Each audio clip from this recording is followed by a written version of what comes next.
ብዙ ካህናት ሕይወታቸው አለፈ በቤተ መቅደሱ። ብዙ እናቶቻችን ሕይወታቸው አለፈ። በገጠር የለ፣ በከተማ የለ፣ በገዳም የለ፣ በየትኛውም ቦታ ሞት ነግሷል። መቼስ መጽሐፍ ቅዱስን እንዴት አድርጌ ሽረዋለሁ? ግደል የሚል አላገኘሁም። ሙት የሚል ነው።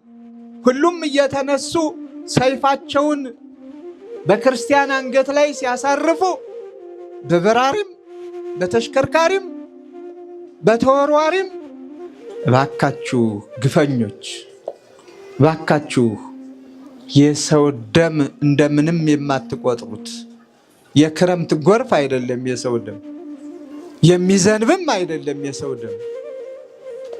እግዚአብሔር የፈጠረው ፍጡር በእግዚአብሔር ይሄድ እንጂ ምንድነው ትርጉሙ መገዳደሉ? ምንድነው ውጤቱ መገዳደሉ? ምንድነው ክብሩ?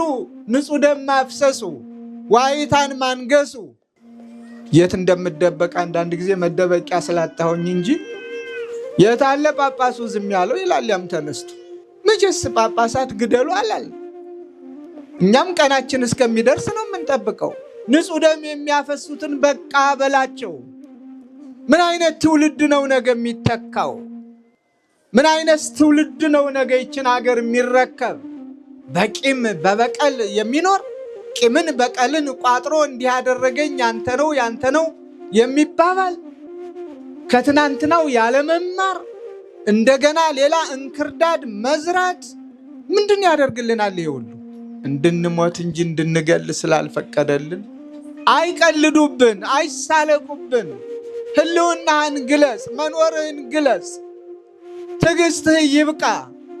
በኃጢአት የሚመላለሱትን በቃ በላቸው። በአንድ ቤት ሙስሊም ክርስቲያን ኑረዋል እኮ። የሙስሊም ምግብ ለብቻ እየተሰራ የክርስቲያኑ ምግብ ለብቻ እየተሰራ በአንድ የደስታ በዓል ሙስሊሙ ክርስቲያኑ በአንድ ላይ እኮ በዓላቸውን ያከብሩ ነበር የኔና የእናንተ አባቶች። ቤተ ክርስቲያን ማቃጠል፣ ክርስቲያን መግደል፣ ማስደንገጥ፣ ማስበርገግ የኦርቶዶክሳውያን ደም እየፈሰሰ ነው። ይሄ ግፍ ግን አደገኛ ነው። ሰማዕትነቱ በየደጁ ሆኗል። የንጹሃን ደም መፍሰሱ በየደጁ ሆኗል። ክርስቲያን ሆኖ መገኘትም ፈተና አምጥቷል። ክርስቲያን ሆኖ መከራ መቀበሉ አይደለም የሚከብደው፣ ክርስቲያን ሆኖ ሰማዕትነትን መቀበሉ አይደለም የሚከብደውና የሚገርመው ግን በክርስቲያኑ ሀገር በክርስቲያኑ ደሴት የክርስቲያን ሀገር ተብላ በምትጠራው በኢትዮጵያ ክርስቲያኖች በየቦታው ሰማዕትነት መቀበላችን ብቻ ነው።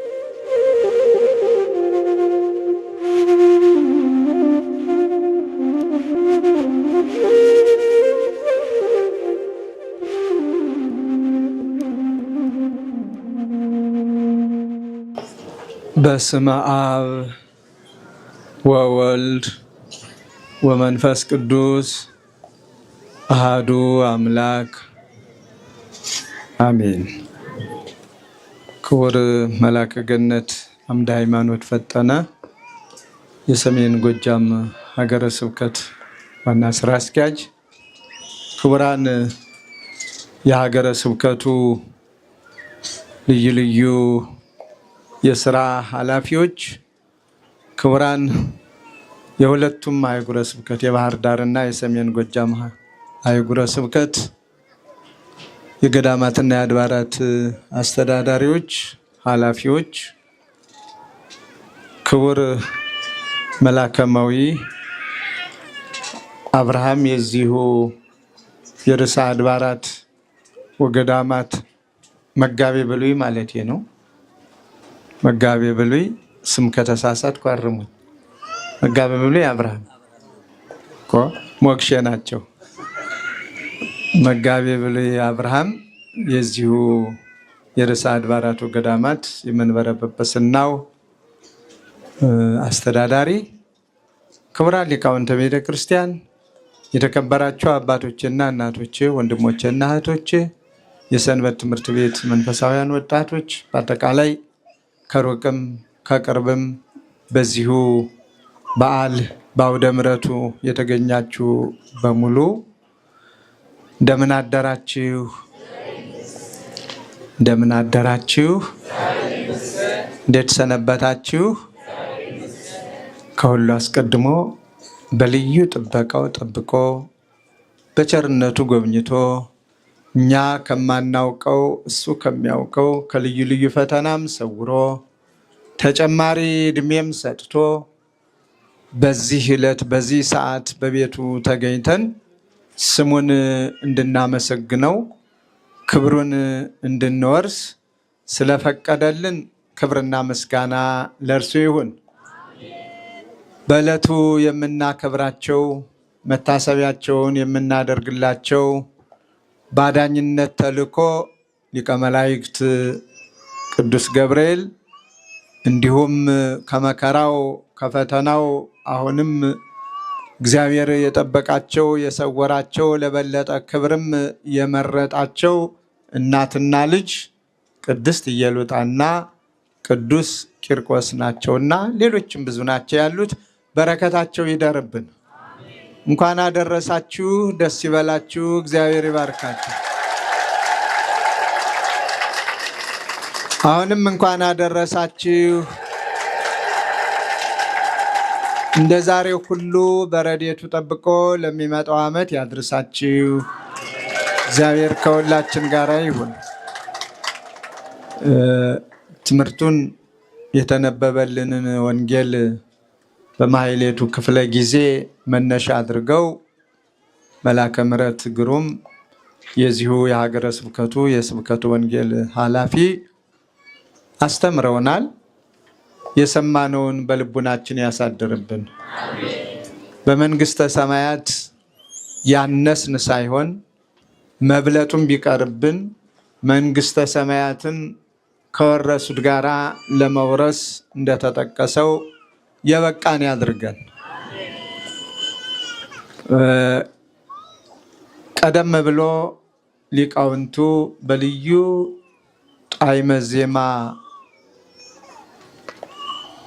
ለእግዚአብሔር ምስጋና ካቀረቡት አንዱን ኃይለ ቃል ወስጄ የተወሰኑ ጊዜያት እንነጋገርበታለን።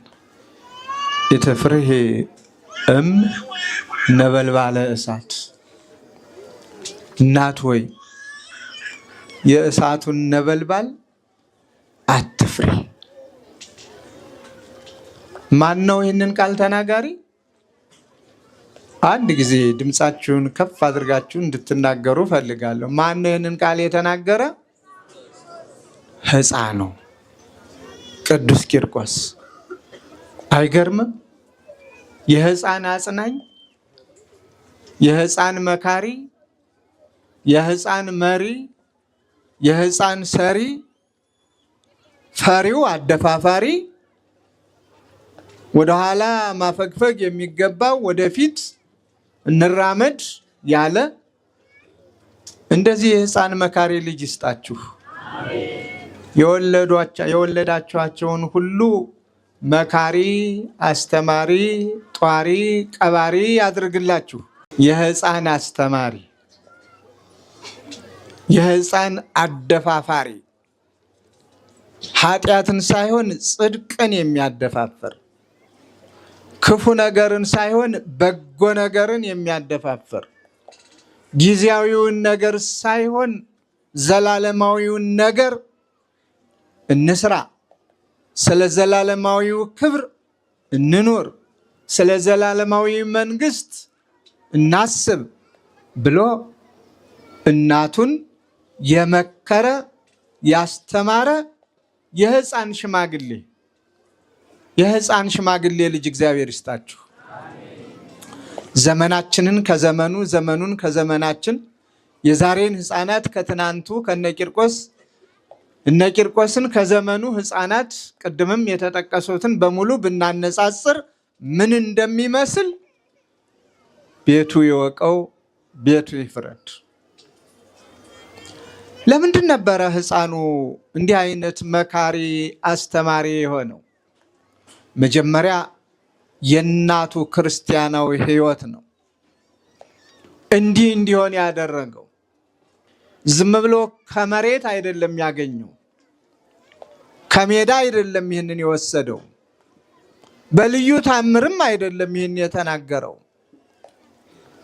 ወላጅ እናቱ እውነተኛ ክርስቲያን ስለነበረች፣ ወላጅ እናቱ ራሷን ለእግዚአብሔር ያስገዛች፣ በስነ ምግባር ያጌጠች፣ የምታመልከውን ለይታ ያወቀች፣ ለጣዖት ያልተንበረከከች፣ ኃያላኑን ነገስታቱን የማትፈራ፣ ሕፃኑን እግዚአብሔርን እየጠራ እግዚአብሔርን እያመለከ በፈቃድ እግዚአብሔር እንዲያድግ መንፈሳዊውን ምግብ ከስጋዊው ምግብ ጋር እየመገበች ስላሳደገችው ነው።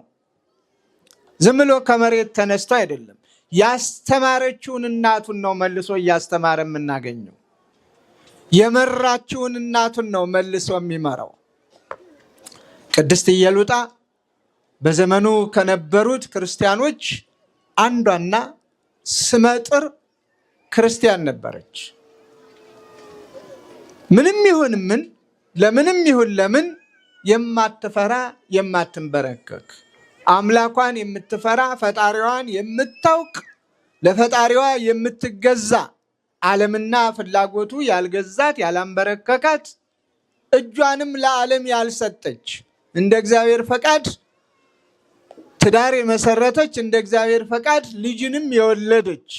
ትዳር ክቡር ስለሆነ፣ ትዳር ቅድስና ስላለው፣ በትዳር የሚገኙ ሕፃናት ሁሉ የእግዚአብሔር ልጆች ስለሆኑ፣ ስለዚህ ቅድስት ኢየሉጣ ዘመኑ ከፋና ወቅቱ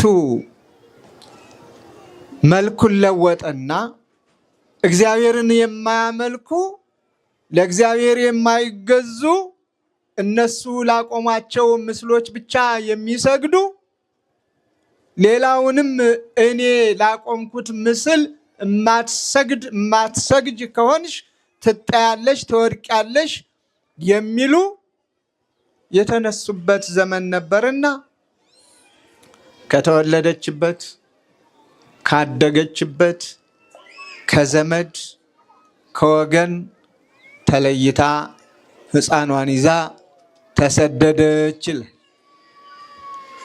መከራው ሲበዛ ጉዩ ሀበካለ የተሀገር አይደል? ለዚህ ነው ስደትን አምላካችን ነው መጀመሪያ የባረከልን። ከእናቱ ከቅድስተ ቅዱሳን ከድንግል ማርያም ጋር በመከራው ዘመን ተሰዷል። ሀገራችንንም ኢትዮጵያንም በኪደተ እግሩ ረግጦ ክብርን በረከትን አጎናጽፏታል። እንደነ ጣና ቅዱስ ቂርቆስ የሚጠቀሱት በዚህ ነው። ሌላውም። ስለዚህ ቅድስት ኢየሉጣም ከሕፃኗ ጋራ ተሰደደች። ይሁን እንጂ ፈተናን በስደት ብቻ ማምለጥ አይቻልም። ፈተናን በሩጫ ማምለጥ አይቻልም። ፈተናን በመደበቅ ማምለጥ አይቻልም። ከስንት አንዱ ነው። ይሄ ለተወሰኑ ሰዎች የሚፈቀድ ብቻ ነው። መጠሪያው ዝግጅቱ ይኸው እስከሆነ ድረስ፣ መከራ እስከሆነ ድረስ በምንም ይሁን በምን መሰወር፣ መደበቅ፣ መሸሸግ አይቻልም። አብሮ ነው የተከተላት መከራው። በሄደችበት ሀገር አሳዳጇን ነው ያገኘችው። ከዚያም ያዛት። እኔ ላቆምኩት ምስል ለጣዖት መስገድ አለብሽ ነው ክርክሩ። እሷ ደግሞ አላደርገውም፣ ለአንተ ጣዖት አልንበረከክም፣ አልሰግድም። እኔስ ጌታዬ አምላኬ መድኃኒቴ ኢየሱስ ክርስቶስ ነው፣ ከሱ በቀር ሌላ አምላክ የለኝም። አንተ የምታመልከው አምልኮትም ብለህ የምታውጅለት ከንቱ የሰው እጅ ስራ ውጤት ነው። ስለዚህ እንደሱ አይነቱን እኔ አይደለሁም ሕፃን ልጄ አይስማማም፣ ብትፈልግ ጠይቀው ነው ያለችው። በልጇ ትተማመናለች። እንዴት አድርጋ ክርስትናውን እንዳስተማረችው ሕሊናዋ እርግጠኛ ነው። ስለዚህ ወደ ገዡ ወደ ንጉሱ ቀረበ። ሕፃኑ ተጠርቶ ሕፃኑ በፍጹም ደስታ የሚኖር ነው። ሕፃኑ ፊቱ በመንፈስ ቅዱስ የበራ ነው። ሕይወቱ በመንፈስ ቅዱስ የተቃኘ ነው ቅዱስ ቂርቆስ። ስለዚህ ገዢው ሲያየው ደስ አለው። አንተ ሕፃን ብሎ በውዳሴ ከንቱ ነው የጀመረው። ሕፃኑ ግን የዋዛ አልነበረም። አዎ ለእኔ ደስታ ለአንተ ሐዘን ብሎ ነው የመለሰለት። እንዳልከው ለእኔ ደስታ ነው፣ ለእኔ ክብር ነው፣ ለአንተ ግን ውድቀት፣ ሐዘን፣ ህርትምና ነው ብሎ ነው የመለሰለት። እሱ የፈለገው በቃ ሲያመሰግነው እሱም እንዲያመሰግነው በሕፃን አይምሮው እንዲታለልለት ነበረ። ግን መልሱ ከሕፃን የሚጠበቅ ሳይሆን ከአዋቂዎች በላይ አዋቂዎች የሚናገሩትን ምስጢር ተናገረው። ባጭሩ ጊዜ ላለመውሰድ። ከዚያ በኋላ ግን ብዙ አደርግልሃለሁ ብሎ ቢነዘንዘውም እኔ የኢየሱስ ክርስቶስ ባሪያ ነኝ። እያችሁ እኔ ኢየሱስ ክርስቶስን ነው የማመልከው፣ አንተ የምትለውን አላመልክም፣ አንተ የምትለውንም አላደርግም ነው ያለው። እና መከራ እንዲጸናባቸው ቅድም ሕፃኗ ልጅ የሕፃኑን በዓል በልዩ ጣዕመ ዜማ ከሰንበት ትምህርት ቤት በምስጋና ስታቀርብ ሰምታችኋል። ድምፀ ለጽህርት እያለች የእሳቱ የተቀጣጠለበት ጋኑ ድምፁ እንደ ክረምት ነጎድጓድ የሚያስተጋባ ነበልባሉ ከሩቅ የሚስብ የሚጠልፍ እጅግ አስፈሪ ግርማው ገና በሩቁ የሚገፈትር በጭካኔ ሕፃንን ከእናቱ ጋር ወደዚያ ለመጣል ያዘጋጁት ነበረ። ያንን ፍርድ ሲፈረር ነው እናት ከልጇ ጋር ወደዚያ ስትሄድ ለራሷን ፈርታ አይደለም። የእናት ጠባይ ታውቁታላችሁ። ሞት ተደግሶ ከፊቷ ላይ በቀረበበት ሰዓት ከራሷ ይልቅ ማንን ነው ለማዳን መከራ የምታየው? ሕፃኗን ነው አይደለ? ለመደበቅ ትፈልጋለች። ሕፃኗን ለመሸሸግ ትፈልጋለች። ስለ እሷ አይደለም። ለሞት ራሷን አሳልፋ እየሰጠች የራሷን ሕይወት የሕፃኑ መከላከያ አድርጋ ከሕፃኑ በፊት የእሷን መሞት ማየት የእናቶች ጠባይ ነው። ርኅራኄያቸውም ፍቅራቸውም ከሚገለጽበት አንዱና ዋናው ይኸው ነው። ከልጄ በፊት የሚል እኔን ከልጄ በፊት የሚል እናትም የተዘጋጀውን የእሳት ነበልባል ፍላት እንደ ክረምት ነጎድጓድ የሚያስተጋባ ስታይ ሐዘኗም ለራሷም አይደለም ለሕፃኗም ነው። ግን ሕፃኑ ደግሞ መንፈስ ቅዱስ አድሮበታልና ኢትፍሪ እም ነበልባለ እሳት፣ ይህንን የእሳት ነበልባል አትፍሪ እናት ሆይ አትፍሪ ነው ያላት። ምክንያቱም ሁለተኛ ውድቀትም የለም፣ ሁለተኛ መከራም የለም፣ አንድ ጊዜ ነው። በሱም የእግዚአብሔርን ክብር እንወርሳለን። አትፍሪ ነው ያላት። ክርስትና ሲመሰረት አማኞች ስንሆን ከሥላሴ ልጅነት አግኝተን ክርስቲያኖች ተብለን ስንጠራ ልንጋፈጠው የተሰጠን ጸጋና ሕይወት ቢኖር መከራ ነው። በመከራ ደስታ አለና መከራውን አትፍሩ፣ ሞትን አትፍሩ፣ አትሰቀቁ ነው የተባልነው።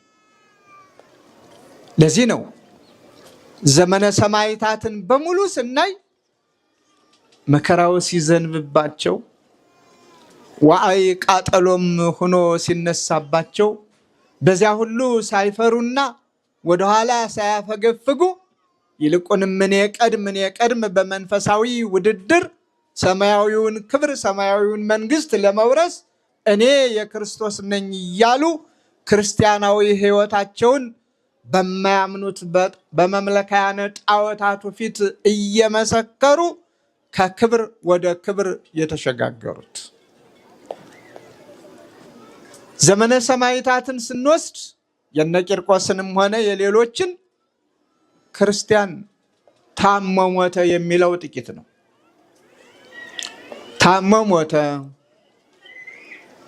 አርጅቶ አርጅታ ሞተች፣ አረፍተ ዘመን ገታት የሚለው በጣም ጥቂት ነው። ሰማዕትነት ነው የክርስቲያኖችን ሕይወት ሁልጊዜም ቢሆን ከሕይወት ወደ ሕይወት የሚያሸጋግረው። ዛሬም እንደምናየው ትናንት በዘመነ ሰማዕታት ብዙ ክርስቲያኖች ከዋሉበት እንዳያድሩ ካደሩበት እንዳይውሉ መከራ ስቃይ ይበዛባቸው እንደነበረ ሁሉ ዛሬም እኮ ዘመነ ሰማዕታት እየመጣ ነው ብንል ማጋነን አይደለም። እንደው ቀጥታ አዋጅ አዋጅ ተብሎ አለመታወጁ ካልሆነ በስተቀር ሰማዕትነቱ በየደጁ ሆኗል። የንጹሃን ደም መፍሰሱ በየደጁ ሆኗል። ክርስቲያን ሆኖ መገኘትም ፈተና አምጥቷል። የሚከብደው ክርስቲያን ሆኖ መከራ መቀበሉ አይደለም። የሚከብደው ክርስቲያን ሆኖ ሰማዕትነትን መቀበሉ አይደለም። የሚከብደውና የሚገርመው ግን በክርስቲያኑ ሀገር በክርስቲያኑ ደሴት የክርስቲያን ሀገር ተብላ በምትጠራው በኢትዮጵያ ክርስቲያኖች በየቦታው ሰማዕትነት መቀበላችን ብቻ ነው። ይሄ ይገርማል። ይሄ ያስደንቃል። ምክንያቱም በሌላው ክርስቲያኖች ሰማዕትነትን ተቀበሉ ስንል ለጣዖት ስገድ አልሰግድም፣ እኔ የማመልከውን አምልክ አላመልክም፣ የኔን ሐሳብ ተቀበል ከክርስትና ውጭ አልቀበልም፣ እማመልከው ሰማያትንም ምድርንም እኔንም አንተንም የሚታየውንም የማይታየውንም የፈጠረውን እግዚአብሔርን ብቻ ነው በሚል ነበረ። ዛሬ ደግሞ ገዳዮቻችን ምን ብለው እንደሚገሉንም ቅጡ ጠፍቶብናል። በኢትዮጵያ ምድር የክርስቲያኖች መሞት የክርስቲያኖች ሰማዕትነት መቀበል ምን ብለን ስም እንደምናወጣለትም ለኔ አልገባኝም። ዘመነ ሰማዕታት ስንል ስም የወጣለት ሰማዕታት የሰማዕታት ዘመን የተባለ ክርስቶስን ካዱ የሚሉ ስለነበሩ ነው። የዛሬዎቹ ደግሞ ወይ በግልጽ ቀርበው ክርስቶስን ካዱ አላሉንም። በእንዲህ አይነት ውጊያም ተሰልፈው ኑ እንዋጋ አላሉንም። ግን በያገኙበት ይገሉናል። በያገኙበት ነፃነታችንን የሚያሳጡን በስተዋል። ምን ማለት ነው? ምናልባት ለማሸማቀቅ ለማስፈራራት ሁሉም ኦርቶዶክሳዊነት ሞት የሚያመጣ የሚያስከትል ከሆነ የተዋህዶ ልጅ መሆን በየቦታው የሚያስገድል ከሆነ ይቅርብኝ ይሄ እምነት ብሎ ሃይማኖት እየመረጠ እንዲሄድ ሃይማኖቱን እንዲያጣ በስውር ይፋዊ ባልሆነ እኔ ነኝ ይህንን እምነት ካልተከተልክ እገልሃለሁ ያልተባለለት ምን ይሆን ምስጢሩ? እንደሱ ከሆነ ገዳዮቻችን ተሳስተዋል። እንደሱ ከሆነ ፈታኞቻችን ተሳስተዋል። እኛም የሕፃኑ የቅዱስ ቂርቆስ ልጆች ስለሆን እኛም የእናታችን የቅድስት ኢየሉጣ ልጆች ስለሆን ኦርቶዶክሳውያን በሙሉ የትፍሪም እናቶ አትፍሪ ነው። ዛሬም የተዋህዶ ልጆች አትፍሩ ትላለች ቅድስት ቤተክርስቲያን።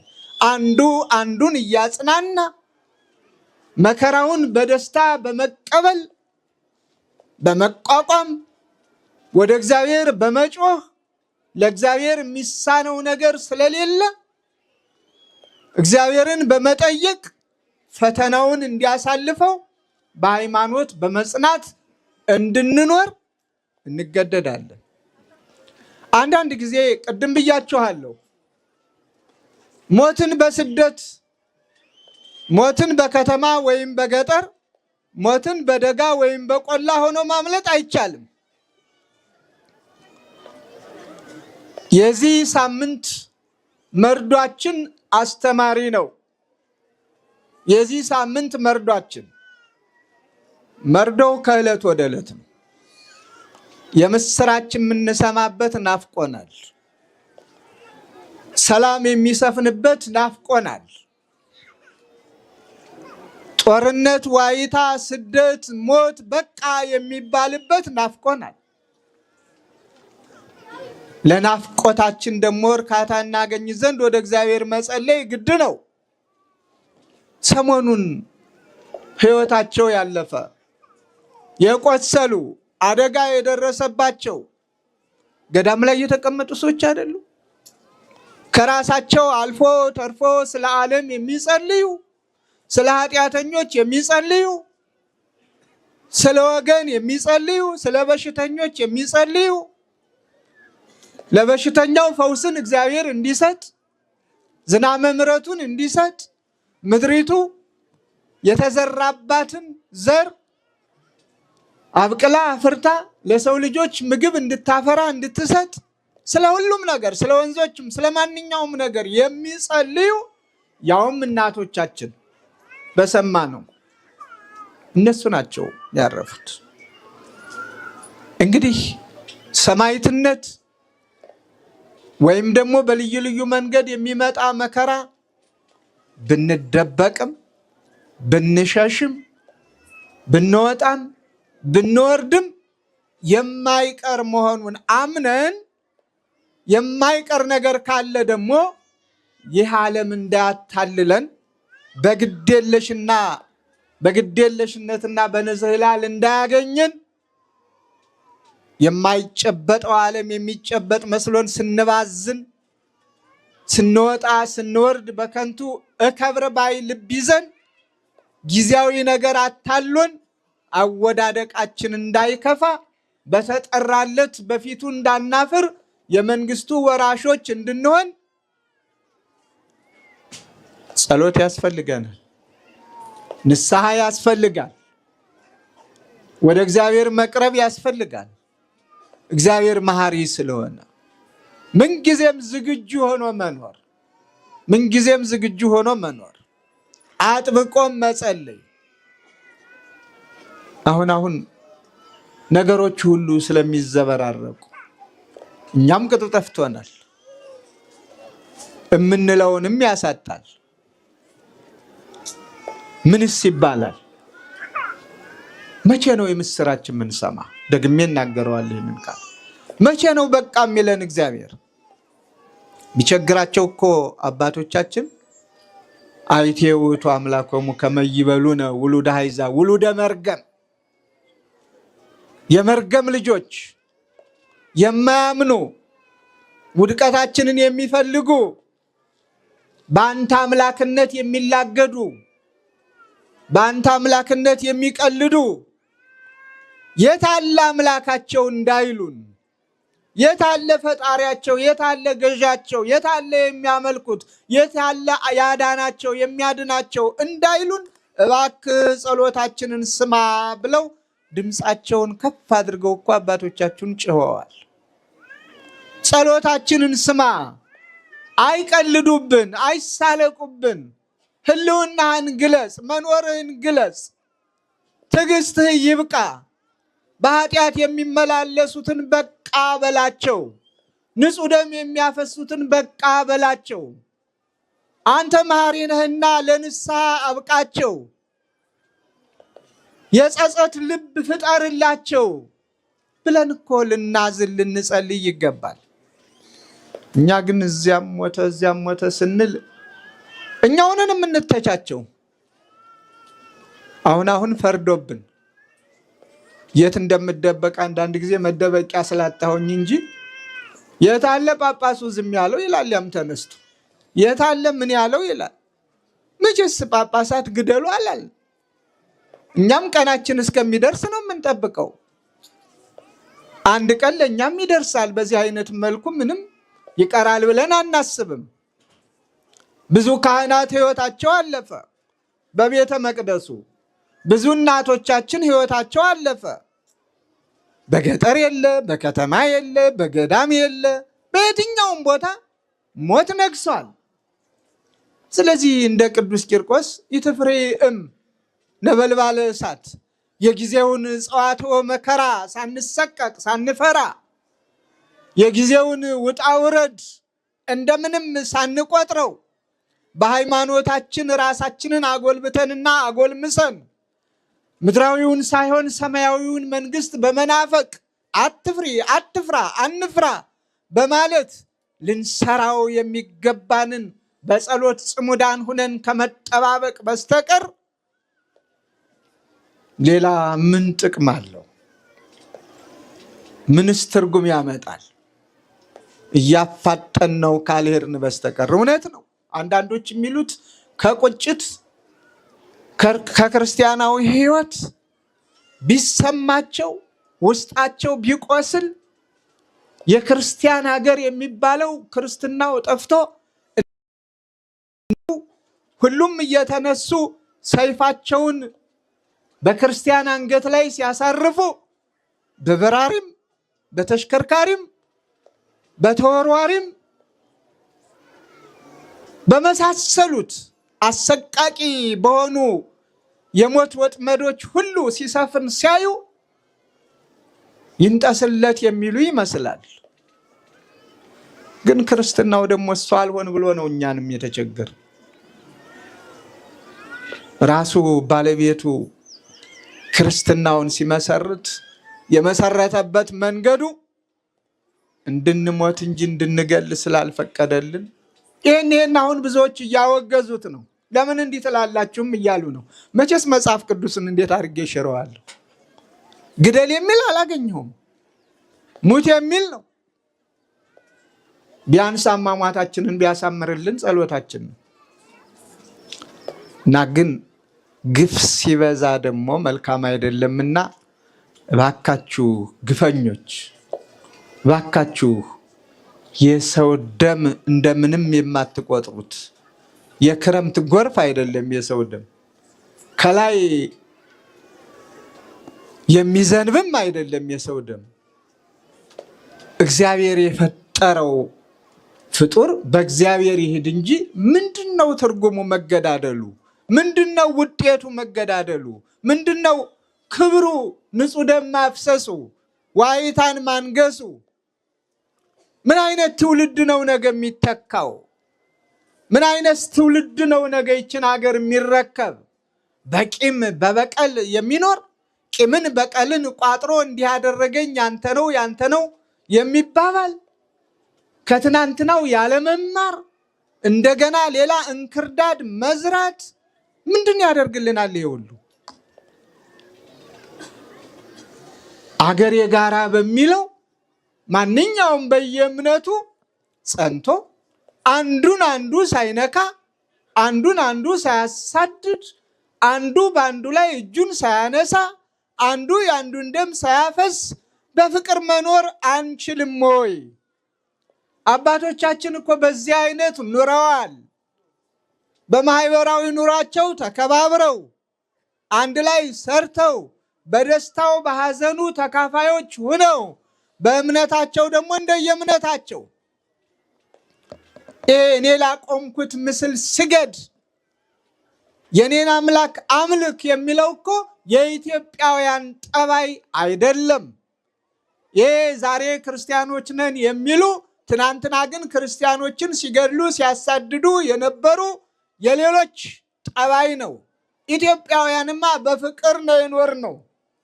በሃይማኖት ምክንያት የተለያዩ ጊዜያት ብቅ ብቅ ቢሉም ትውልዱ አርቆ አሳቢ ስለነበረ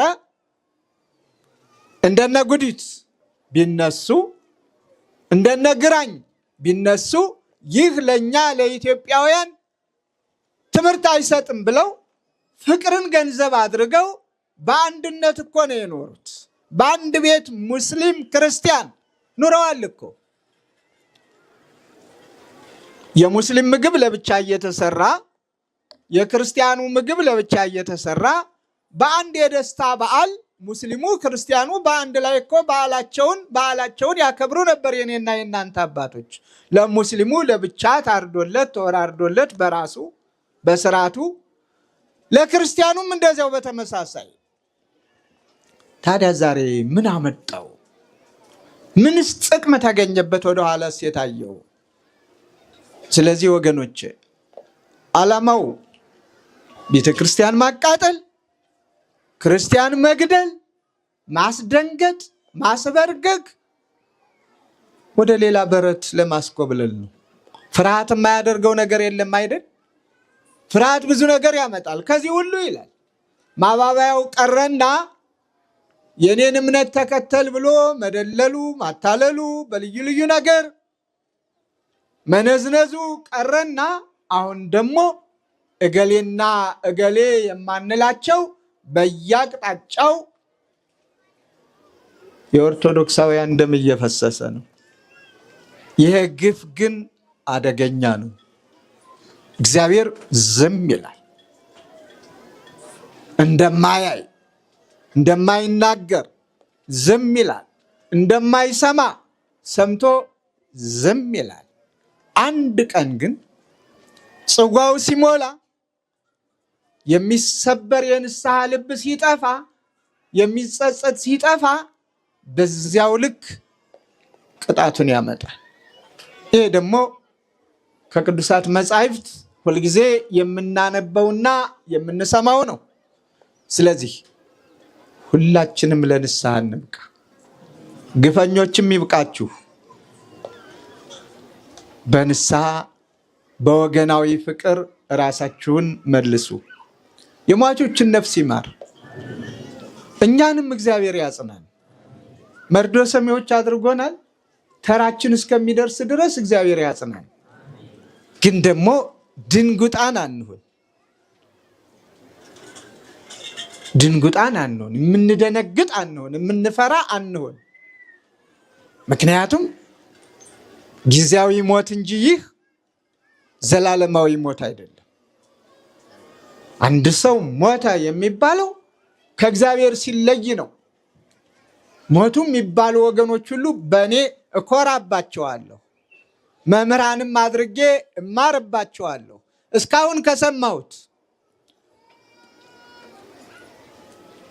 ክርስቲያን ነኝ ብሎ እንደነ ቅዱስ ቂርቆስ የሚሞት ነው የምሰማ እንጂ ክርስትናውን ክዶ ያልከውን ልሁን ብሎ ሲመላለስ አልሰማሁም። እነዚህ ለኛ መምህራን ናቸው። እነዚህ ለኛ ወንጌል ናቸው። እነዚህ ለኛ ታላላቅ ምሳሌዎቻችን ናቸው። ስለዚህ እኛም በሃይማኖት እንጽና፣ ለኃጢአት አንንበርከክ፣ ጥላቻን እንጥላው፣ ፍቅርን ገንዘብ እናድርገው። እንደ ቅዱስ ቂርቆስ መካሪዎች እንሁን። የዛሬ ሕፃናት ትንሽ ወደዚህ ጎራ ልበል መሰል። ቅዱስ ቂርቆስ ያለውን ሰምታችኋል። እናት ሆይ አትፍሪ፣ ይህን ነበልባሉን እሳቱን አትፍሪው ነው ያላት። ግን እንደዚህ ብለው የሚመክሩ ሕፃናት አሏችሁ? እናቶች አሏችሁ? አይዞሽ እናቴ አትፍሪ፣ እኔ ደርሼልሻለሁ፣ አንቺ ብቻ እግዚአብሔርን አምልኪ፣ ለእግዚአብሔር ተገዢ፣ ለእኔም ጸልይ፣ ያንቺን ትእዛዝ ያንቺን ቃል እኔ አከብራለሁ፣ እምነትሽ እምነቴ ነው የሚሉ ልጆች አሏችሁ? ይልቁንም ሃይማኖታቸውን ለውጠው የኔን ሃይማኖት ካልተከተልሽ የሚሉ የሚያስቸግሩ ሕፃናት የሏችሁም? እንደዚህ ብለው ከሆነስ ምን አመጣው? ይሄን እንደ ቅድስት ኢየሉጣ በስርዓት አለማሳደጋችሁን ነው የሚያሳይ። አስተምራችሁ በቅድስት ቤተክርስቲያን ያላደጉ ልጆች ካልሆኑ በስተቀር እምነታቸውን ለውጠው ወላጆችን እምነት ለውጡ አይሉም። ልክ አሁን እንደምታደርጉት ሁልጊዜ ህፃናትን በወረፋ ነው። በጣም ደስ ይላል። በቁጥር በብዙ የሚቆጠሩ ህፃናት እናቆርባለን። ዛሬም ብዙ ሰዓት ነው የወሰድነው። ደስ ይላል። እስከ መጨረሻው ድረስ በእውቀት በምግባር በሃይማኖት ተኮትኩተው እንዲያድጉ ወላጆች ትልቅ ድርሻ አለባቸው። የዛ ጊዜ እናንተ ክብር አላችሁ፣ በምድሩም በሰማዩም። በምድሩም መውለድ እንደነገሊት ነው እንደነገሌ ነው ያሰኛል።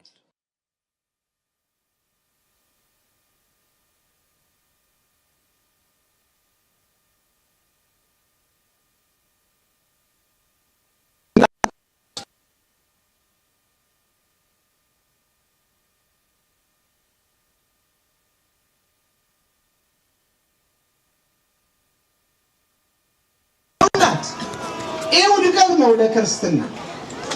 የአንድ ክርስቲያን ልጅ ቀማኛ፣ ሌባ፣ ወንበዴ፣ ደም አፍሳሽ ተብሎ ሊጠራ አይገባውም። ሁሉን የሚንከባከብ፣ የወደቀውን ድጋፍ ሆኖ የሚያነሳ፣ የተቸገረውን የሚረዳ፣ የተራበውን የሚመግብ፣ መንገድ የጠፋውን መንገድ አሳይቶ ቦታው ላይ የሚያደርስ፣ ሸክም የበዛበትን ሸክሙን አቃሎ ተሸክሞ ልርዳ ብሎ የሚሄድ እንዲህ አይነት ልጅ መውለድ ነው በክርስትና ሕይወት ትምህርቱ። እንዲህ አርጋም ስላሳደገችው ነው ቅድስት ኢየሉጣ ልጇ መሪ ሆናት፣ ልጇ አስተማሪ ሆናት፣ ልጇ አይዞሽ በርቺ አትፍሪ ያላት። ቅድም ጥቡ ልቡ ለሕፃን እያሉት ነበር። የሕፃኑ ልብ ሙሉ ነው። ሙሉ ልብ እንዴት ደስ ይላል! ሙሉ ልብ መሆን፣ የሚፈራ የሚርበተበት ልብ የሌለው ሰው፣ በሃይማኖቱ ሙሉ ልብ ያለው፣ ማንም ያውራ ምንም ያውራ፣ ሰይፍም ይምዘዝ የመሳሰለውን ነገር እኔ የክርስቶስ ነኝ ብሎ በየአደባባዩ የሚመሰክር ሙሉ ልብ፣ መንፈስ ቅዱስ ያደረበት። ቅዱስ ቂርቆስ እንደዚህ ነበር። ሌሎችም ሕፃናት እንደዚህ ነበሩ። ኦርቶዶክሳዊት ተዋሕዶ ቤተክርስቲያን እጅግ የሚያኮሩ ልጆች፣ አባቶች፣ እናቶች ነበሯት። ከሕፃን እስከ ሽማግሌ፣ ከሽማግሌ እስከ ሕፃን የዕድሜ ገደብ ሳይኖር የልጅ አዋቂዎች ሰማዕትነትን በክብር የተቀበሉ የእነዚያ ልጆች ነው። ስለዚህ ሕፃኑ ምንድን ነው ያለ? አናንያ አዛርያ ሚሳኤልን ያዳናቸው እኛንም ያድነናል። አዎ እግዚአብሔር ያድነናል። ሲያድነን ግን ምክንያት አለው። የምንጠቀምበት ከሆነ ነው። የማንጠቀምበት ከሆነ ደግሞ የሚጠቅመንን ሌላ ምርጫ ይሰጠናል። ለዚህ ነው አናንያ አዛርያ እኮ ሚሳኤል ባያድነንም እንኳ አንተ ላቆምከው ምስል አንሰግድም ነው ያሉት። ባያድነንም እንኳ ልብ አድርጉ። ተጠራጥረውት አይደለም አምላካቸውን፣ የሚያድን አምላክ መሆኑን ጠንቅቀው ያምናሉ። ግን ያምን ዘንድ ሰውየው የልባቸውን ጥንካሬ የልባቸውን ፍጹም አማኝነት እንዲረዳ ንጉሱ ባያድነንም እንኳ አንተ ላቆምከው ምስል አንሰግድ። ስለዚህ ሞትም ይምጣ ስደት፣ መከራም ይዝነብ ምን ከኦርቶዶክሳዊ ተዋሕዶ ልጅነታችን ንቅንቅ የሚያደርገን ማንም ማን የለም ብለን ራሳችንን እናዘጋጀው። በጸሎት እንትጋ። ቤተ ክርስቲያናችንን እንጠብቅ። አንዳችን ለአንዳችን ጠባቂዎች እንሁን። መስለው መሳስለው በመካከል የሚገቡትን እንወቅባቸው፣ እናስተምራቸው። ፍቅርን እናስተምራቸው፣ ሰላምን እናስተምራቸው። አምላካችን ያስተማረን ይህን ነውና፣ ስለዚህ አሁንም እናታችሁ ቅድስት ቤተ ክርስቲያን የሁላችን እናት ልጆች አትፍሩ፣ ከዚህ ከነበልባሉ ከመከራው ጠዋትም ማታም ከምንሰማው መርዶ አትደንግጡ፣ አትፍሩ፣ እግዚአብሔር ያድነናል። ለክብር ያመጣውን በክብር እንቀበላለን። ከዚያ በተረፈ ይልቁንም እንናበብ፣ እንነጋገር፣ እንቀራረብ፣ እንጠባበቅ። ተነጣጥሎ መሄድ ከባድ ነው። ተለያይቶ መሄድ ከባድ ነው። ሰዎች እየሰሩብን ያሉት አሁን እንድንለያይ ጭምር ነው። የሚሞተው ሲሞት እኛው እርስ በርሳችን እንድንለያይ ጭምር ነው። ከተለያየን ደግሞ አቅመ ደካሞች ነን። ከተለያየን ደግሞ ዝረዋንን የተበተንንን አንዳችንን ብቻ በማሳደድ አንዳችን አዛኝ ሌላው ጨካኝ፣ አንዳችን ጨካኝ አንዳችን አሳዳጅ ሌላው ተሳዳጅ በመሆን ከሄድንላቸው ወደ ግባቸው መግባት ነው። በመቀራረብ ጉድለታችንን እየሞላን አንድነታችንን አጠናክረን ቅድስት ቤተ ክርስቲያን ምንጊዜም ቢሆን በሞት ነው እየበረታች ሄደችው። በሞት ነው። ክርስቶስ ሞተ። በሞቱ ሞትን ድል አድርጎ ተነሳ። ነቢያት ሞቱ፣ አጥንታቸው ተከሰከሰ፣ ደማቸው ፈሰሰ። ሰማዕታት ሞቱ፣ እንደ ከብት እንደ በግ ታረዱ፣ በመጋዝ ተሰነጠቁ፣ በጦር ተወጉ። ያ ሁሉ ግን ለክርስትናው ትልቅ ጽኑ መሰረት፣ ተራ ጎርፍ የማይሸረሽረው፣ ተራ ጎርፍ አይደለም፣ የፈለገው ጎርፍ ቢጎርፍ የማይንደው ጽኑ መሰረት ነው ያለው። ጽኑ መሰረታችንን ማንም ሊያናጋው መሰባሰቡ፣ መነጋገሩ፣ መተራረሙ፣ የጎደለውን መሙላቱ፣ የራቀውን ማቅረቡ የሁላችን ግዴታ መሆኑን አምነን እንኖር። የሊቀ መላእክት የቅዱስ ገብርኤል ረድኤት በረከት ይደርብን። የቅድስት ኢየሉጣ የቅዱስ ቂርቆስ በረከት ይደርብን። ዛሬም እናቶች ደግሜ እላችኋለሁ፣ ልጆችን ስታሳድጉ የነሱን ፈቃድ የዘመኑን ብልጭልጭ በመከተል ብቻ ሳይሆን የትናንትናውን የአባቶቻችንን የእናቶቻችንን የሃይማኖቱን ስርዓትና ሕግ በመከተል በስርዓት ለማሳደግ ትጉ። ቤተ ክርስቲያንም ኃላፊነት አለባት። እንተጋለን በጋራ በሰንበት ትምህርት ቤት፣ በጽዋ ማህበራቱ ወዘተርፈ በማሰባሰብ ጠንካራ ኦርቶዶክሳውያን የተዋህዶ ልጆች መፈጠር አለባቸው። የማያፈገፍጉ የማይፈሩ በቅጽረ ቤተ ክርስቲያናቸው እኛም የክርስቶስ ነን ብለው የሚመሰክሩ ሊኖሩን ይገባል። እግዚአብሔር ከሁላችን ጋር ይሁን። እግዚአብሔር ይባርካችሁ። በዓሉን የሰላም የበረከት በዓል ያድርግልን። አቡነ ዘበሰማያት